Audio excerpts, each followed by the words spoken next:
Hey friends, welcome back to Dig Drive DIY. Well, today I am at a crossroads. I need to make a decision. If you're a longtime viewer of this channel, then you're familiar with my 1979 Ford Bronco because over the course of the last 5 or 6 years while I've been doing YouTube seriously, I have started at least 2, if not 3 videos on how I'm gonna start a restoration on this. It's time to begin, or gotta start somewhere. Well, all those videos have just led to one video and then no follow-up. And if you're new to the channel, well then there's a lot of history associated with this thing that I can kind of give you a little recap of to start things out. But once we're done with the history lesson, then I'm going to get into what exactly I have planned for this thing because, let's face it, I'm not getting anything done. So it might be time to just send it on down the road. But we'll talk about it right after this. Dig Drive DIY! I bought my 1979 Ford Bronco from my good buddy Jack back in 1999 when it was just 20 years old, and I myself was just 22. They weren't really sought after or worth much back then, and this one had already been repainted at least once, and it was beginning to rust out again, so I decided to turn mine into a toy, something I could play with at the Silver Lake sand dunes in Michigan. My buddy Jack just happens to be a really good engine builder too, so before I even took it home from his place, Jack helped me to yank out the stock 400 cubic inch engine, and we built up a 460 big block to put back in its place. This was my first up-close experience of seeing an engine completely rebuilt and upgraded with performance parts, and it was a ton of fun, but it was expensive for 22-year-old me. I didn't have much money at the time, and I remember basically emptying my bank account every time we needed whatever part was next for the motor build.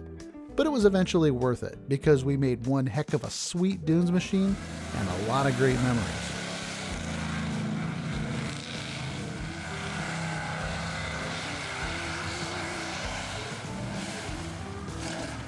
We tried to go to the dunes every other year or so, and the poor Bronco just sat there waiting between trips. I think our last time was in 2007, and then everyone started to get more busy with family and kids. I put the Bronco in a neighbor's barn, so it was out of sight and out of mind for many years afterwards. But then, about a decade or so ago, there was a tough truck competition at our annual Harlan Days. So I brought it out of hibernation, got it running, and ran it in the competition on a Saturday night. Even though it got trashed with mud, I took it back home in one piece, but with a very angry transmission now that would only work for just a little bit before it got too hot. My girls were old enough now to help me wash off all the mud, and then they got their first Bronco ride, right before it went back to the barn for storage.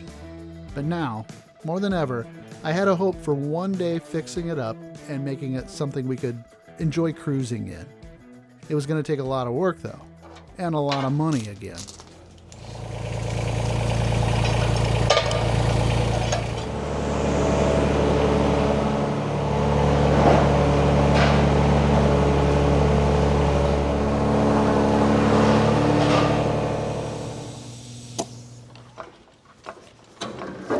So yeah, this Bronco has been a part of my life for a long time. I had it before I had my wife or my children. And it's probably the one thing from the past that's kind of, letting me cling to my youth a little bit to still have it. But like a lot of folks that have a project that's been on the back burner for a long, long time because life gets in the way, there comes a point when you have to make some tough decisions. Do you finally get to working on it and commit the time, effort, and investment that it's going to take to bring it back to its former glory? Or do you cut bait and say your goodbyes, think about all the good memories, and just move it on down the road? And after putting it in the shop and sitting in the back for a year, because I thought I was going to start working on it, I had every intention to do a one thing a day strategy like I've done with the garden tractor project, Bruno, that I did one thing a day for 200 some days straight, and I got it done. But I got to thinking that was a garden tractor, and I worked on that every day, and it still took me a long time to get done. So what kind of a time investment do I want to put into this when I have so many other things going on, things that can make me money, and this is going to cost me money? So I've made up my mind on what I'm going to do. There are still some really good parts on this Bronco. The engine is a 460. It runs really strong. It's got a Detroit locker rear end. There's some good parts and pieces. The body is absolutely shot. The interior is shot and mostly missing because a raccoon got in there and made a house out of it once. So there's some good parts and pieces. I hate to just, scrap the whole thing, but there's some things I could salvage. I'm just gonna spend the entire day stripping this thing down as bare as I can get it. I'm gonna start with the battery and then just keep taking it apart. I think I'm gonna use the Bombalite to help me because I wanna take the hood off so we can get to the engine. Maybe I might take the doghouse off. The grill, some of these chrome pieces are good. Some of the trim pieces are still good, but these were my battery hold downs for the dunes so the battery didn't jump out of there. One time I jumped this Bronco at the Silver Lake sand dunes so hard that it came down and it bent the front fender and it poked the shock tower. It poked those through the inner fender. These went up and poked holes. I'm procrastinating in real time right into the camera. So I'm just gonna get started. I gotta get started. Okay. We are officially started. So after the one night of fun at Harlan Days in 2016, this thing sat in my neighbor's barn for another 5 years or so until the barn literally started falling down around it. I was forced to finally move it to my house where I'd have to look at it on a daily basis, and I would daydream about it being a really nice ice cream getter. I was doing it way more often than I ever had before, actually. It would always start right up and run just fine with minimal effort. And until the transmission would get hot, it was still a lot of fun to drive too. But the body was shot. And I knew there'd be little hope of me ever restoring it using that original body. It was just going to be way more work than I could ever imagine doing. But then the opportunity of a lifetime came along when I got to go visit Matt's Off-Road Recovery out in Utah. We hung out for a few days with Matt and his crew, getting to explore the Sand Hollow Dunes and some of the other off-road parks in the area. And it was just a different world out there. And I was not only impressed with the scenery and the beautiful landscape, but I couldn't believe how good a shape all of their 30 and 40-year-old rigs were in. No rust. I was talking with one of Matt's buddies named Alan and explaining how I wished I could find a rust-free body out there for my Bronco back home. And to my surprise, he said he might know a guy. He told me he'd ask around and get back with me, but I never really expected much to come of it.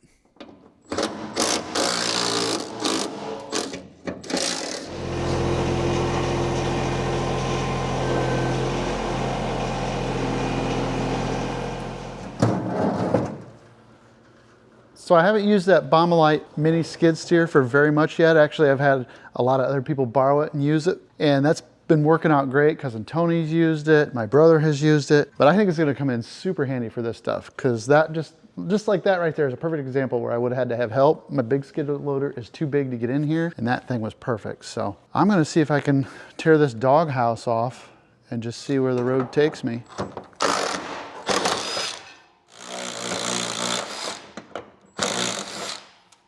Everything just comes apart so much better when you give a little bit of lube, because a lot of these bolts, the threads have mud on them.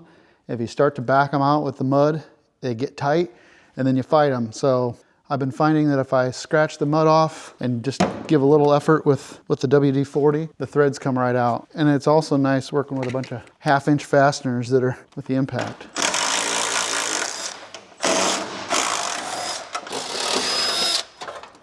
See, it just comes off without any of them breaking or fighting you. So as it turns out, this is kind of fun. A majority of the fasteners are all 1/2-inch. And so with the advent of a cordless impact driver, you can get at a lot of these fasteners and do quite a bit of damage in a short amount of time. I was always kind of intimidated by the idea of removing the doghouse and the front grille and the bumper and whatever. I've done that kind of stuff before in bits and pieces, but never really done it all at once. And it hasn't been too bad. The worst thing that I took apart was the front radiator support, and I got that out right after I removed the radiator. Well, the body mounts holding on the front radiator support, one of them wouldn't break loose and it wouldn't break, and when it finally did, the core support fell over on top of me. Fortunately, I didn't get hurt and I was able to keep going. Took off the inner fenders from the inside, and I've since been disconnecting some of the things that are attaching the frame to the cab. Because if you haven't been able to figure out, I want to remove the body from the frame and chassis so that I just have the bare engine and the frame, and I can really take a look and see what I've got here. So there's some The more things I need to disconnect on the inside. As a matter of fact, I think I want to save some of the interior pieces like the dash and some of that stuff. I've got the steering disconnected, but I want to remove the top so I have more light on the inside. And then once I get the top off, I'll be able to disconnect the speedometer cable. The transmission shifter linkage is already disconnected. It disconnects on the steering column, which is nice.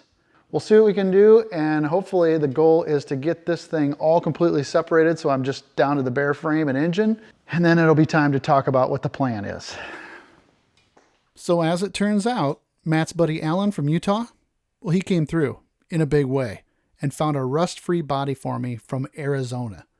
It wasn't perfect by any means, but it'd be a heck of a lot better start. If I ever had hopes of a restoration, this would be the way to go. It was perfect though, in one way, because it was resting on top of a 1996 Ford Bronco chassis. Someone had already tried doing a body swap or a resto mod, and they quit about halfway through. So this truck was great because it meant I wouldn't have the guilt of tearing apart an otherwise all-original 79 Bronco. Someone else had already killed it, but maybe there was still hope for a resurrection of sorts. I put the donor body Bronco in my dad's barn where it's now been sitting for 3 years untouched. I moved my Bronco into my shop over a year ago already, and it hasn't been touched since either. Well, that is until what you're watching right here today. So I cut this and put this on here years ago to try to keep the raccoons out. It's a custom-made piece of OSB. Oh. And it worked, but I was only able to do that after the raccoons destroyed the front seat. The back seat might still be okay, but I don't know, not really.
Ooh, gaskets.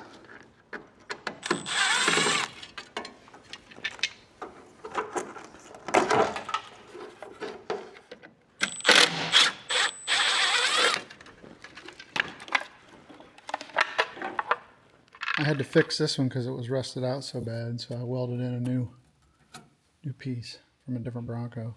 Let's see if I can save this bumper. Okay, I got all the rear tail lights out, got the side panels off from the inside of the rear, got the armrests removed, got the front seat removed, got the rear bumper removed, and we're making progress on stripping this body. I'm getting ready to start thinking about the body mounts. So the front body mounts are down here inside. I took a cover off of here. You can see that the head of that bolt in there. Just barely. So there's one set of body mount bolts. Here's another set right here in the middle. Took those covers off. And then there's a set in the back here. So I think there's just 6. I could be mistaken, but this is one right here too. So 1, 2, 3, 4, 5, 6. Those are gonna fight me, I'm sure. And remember I told you there was raccoons in there that chewed up the seats? Well, I think there's been some mice too. I found where they put all the stuffing they removed from the seats, I think. All right, I can at least get to that bolt now in there. So we'll call that good enough. Okay, we'll get a few more things disconnected and then we'll tear into these body mount bolts.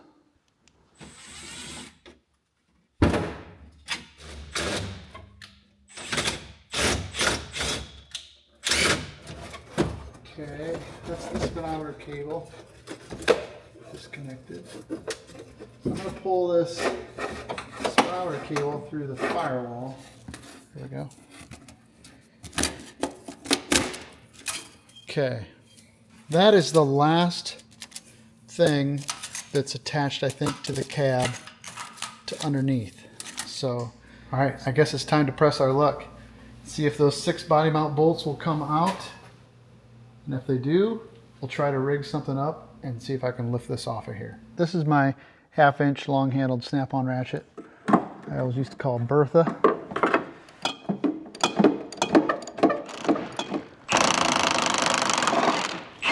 I'll be darned. There's one. Believe it or not. Whew. Okay, can I do it 5 more times? This one's going to be ugly because it had all the mouse pee on top of it.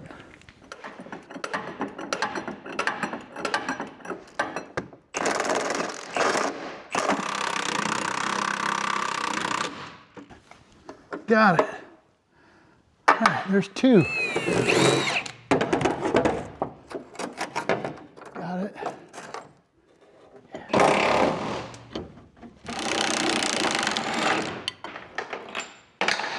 Okay, there was 2 more motor mount bolts hiding out in the center here, and those turned out to fight the most. I had to get underneath there with a reciprocating saw, sawzall, hacksaw. I cut them off, got them out. I think we're ready to try it. I'm gonna try to push the Bronco that way to maximize the amount of room I've got for the big skid steer, and then we'll see what happens.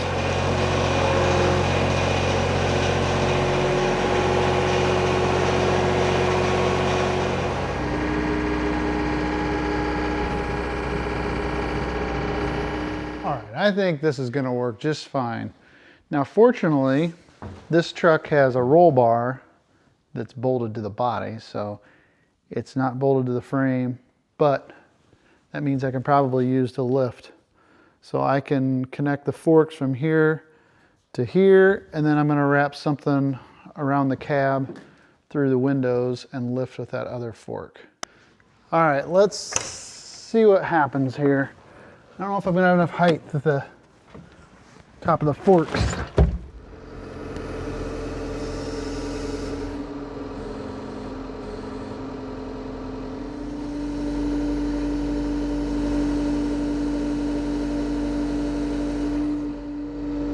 Okay, what are we caught on?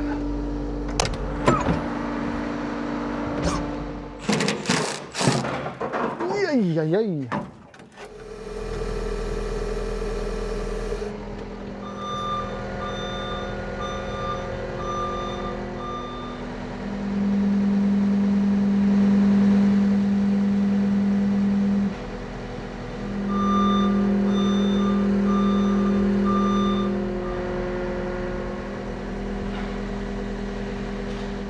All right, well, that is not terrible. Let's see, it is just after 11 p.m. By the time I got everything set up and ready to go this morning, it was 10 before I started. So it took me 13 hours. I stopped for lunch and supper and saw the girls a couple times. One full day, you can accomplish something like this. So if you got a truck or a project or something you haven't started because you just think you can't find the time, just take one day, one full day. Now it helps to have some equipment, don't get me wrong, but now it's time to take a break. So I'll see you tomorrow.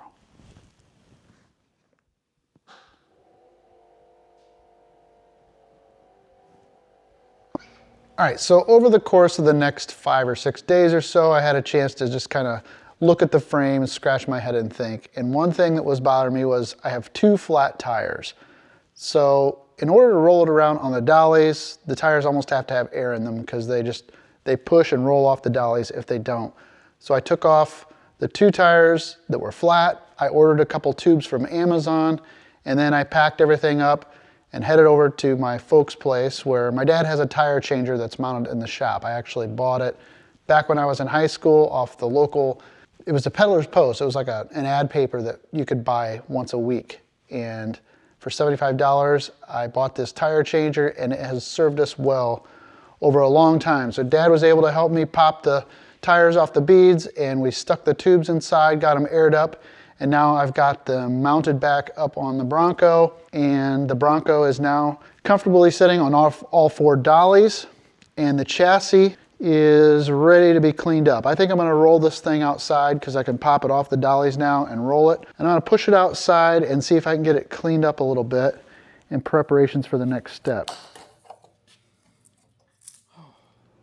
This is a tough thing for me to do, but I think the wiring is all junk.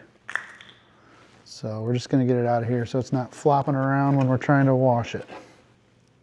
Oh yeah, there's lots of bare spots in the wiring, lots of cut wires.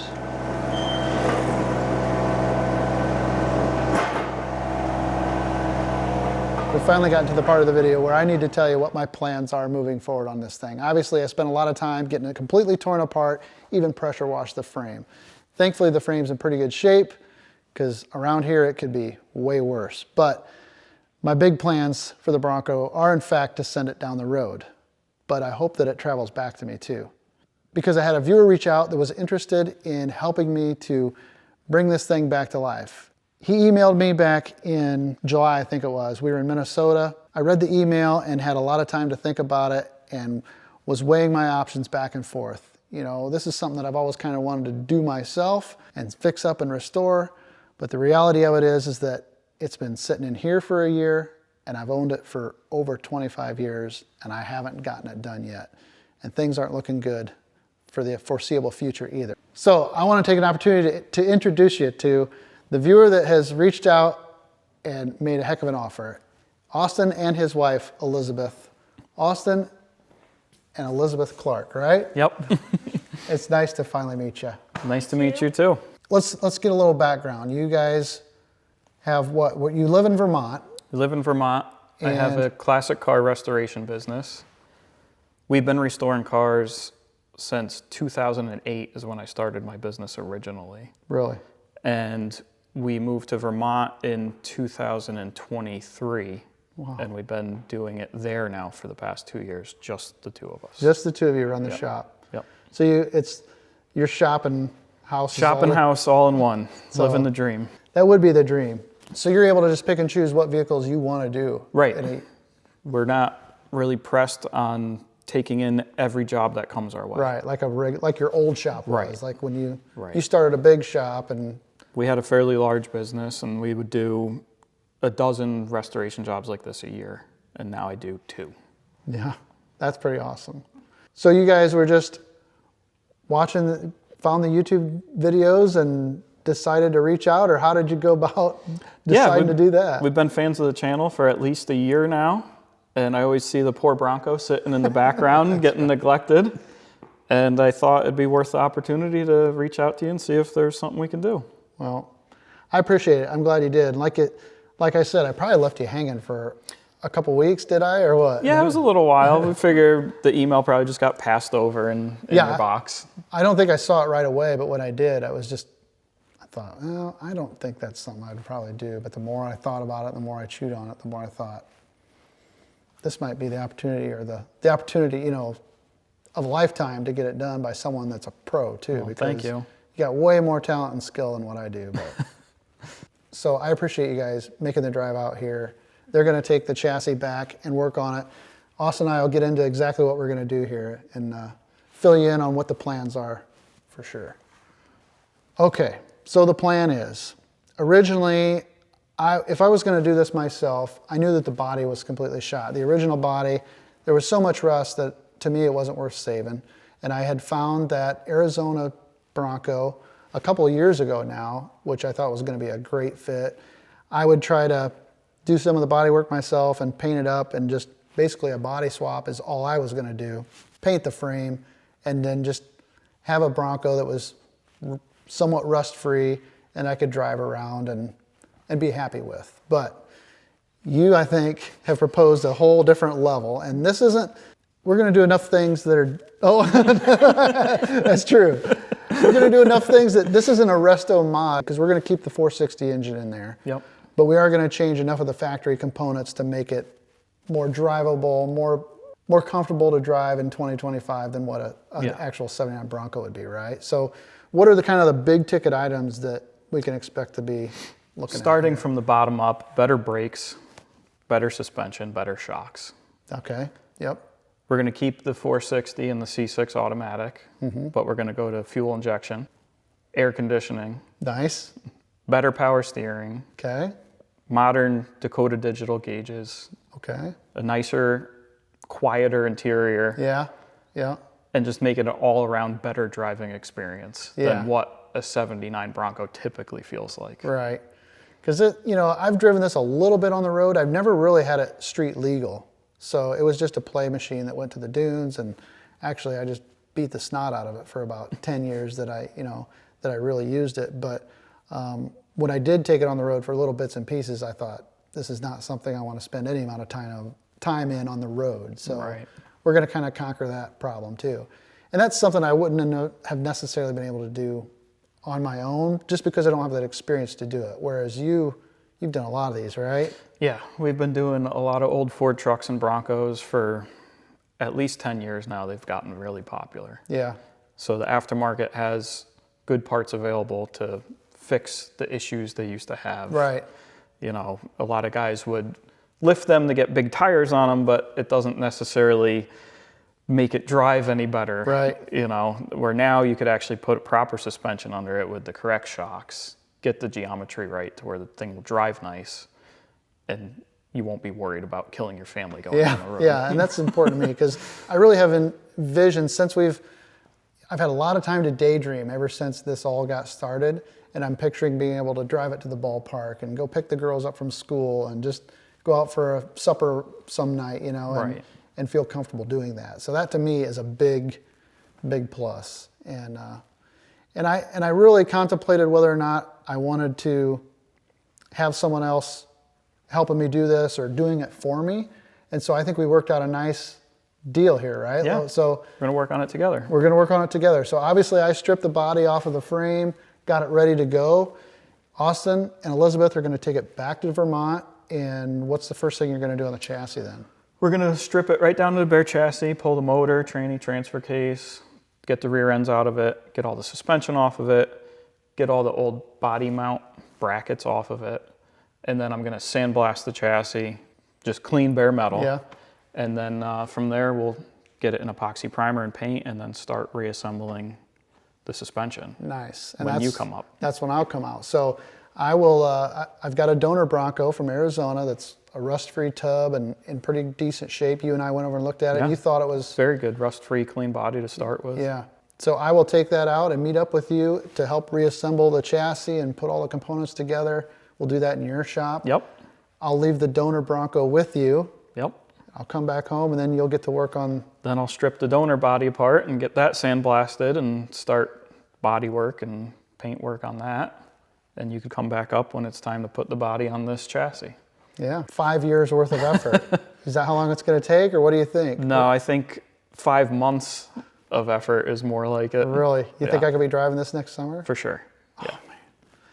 That's another reason for getting help, I've done projects where I've tried to do one thing at a time, and that's very helpful to get something done, but I think the scope and the scale of this, with everything else I have going on, it's just beyond what I can get accomplished in a timely manner. So I'm just super appreciative that you reached out and you're willing to help me in this. Absolutely. And I can't wait to see what it's going to look like in the end. So we're going to have videos all along the way. I'm sending a camera home with Austin and Elizabeth, and Elizabeth is going to film for me. We have to become YouTubers. Yeah, you got to become YouTubers. Now would be a good time to start a YouTube channel, I Yeah, think. probably. But you got an Instagram, right? What's the name of your... North Country Restorations Okay. is our business. We try to post on there Yeah. when I can. And Well, there try might to be do more. Maybe there'll be some sneak peeks of the Bronco on your Instagram, For sure. and we can kind of do that so you can check us out there. Yeah. But I can't wait to see how this is going to shake out. What a great winter project, and what a great partnership here. Yeah, So thank you for look having forward- us do it for you. Oh, thank you. But so make sure if you want to check it out, you want to follow along. If you're not subscribed, that might be helpful, and we'll just see how this thing goes. I'll be looking forward to going to the ball games in it next spring. No digging or DIYing, but you'll be driving. I will be driving. That's right. We're going to put the drive and dig, drive, DIY. Very good. Well, thanks for clicking on this video. I hope that you liked it. And if we're lucky, We'll see you in Vermont. Oh, yeah. We'll see you in Vermont. Thanks a lot, buddy. You're welcome. Hey, I just got done watching the full edit of this video and thought I'd jump in here to preemptively answer a few questions that I can foresee showing up in the comments. So first of all, Austin is doing me a solid by reaching out to me and offering up to help with the restoration, but I am still paying him to do it. And I'm paying for all the parts that we're going to need for this Bronco. It's not sponsored by anything or one thing in particular yet. I'm going to try to reach out to a few brands and sponsors for parts that we want to use on the Bronco, and hopefully that'll help out with this budget on this thing, but it does come at a cost. Longtime viewers know that I really hate doing ad reads in the videos, and the way that I'm able to subsidize that is by having the Patreon page. So if you've ever had an interest in wanting to support us in that way, it's very much appreciated. Makes a great gift idea too, a Patreon membership. Anyway, I'll have links to that stuff down below. I am super excited about getting this Bronco done. I'm super excited about getting to travel out to Vermont and help Austin finish it.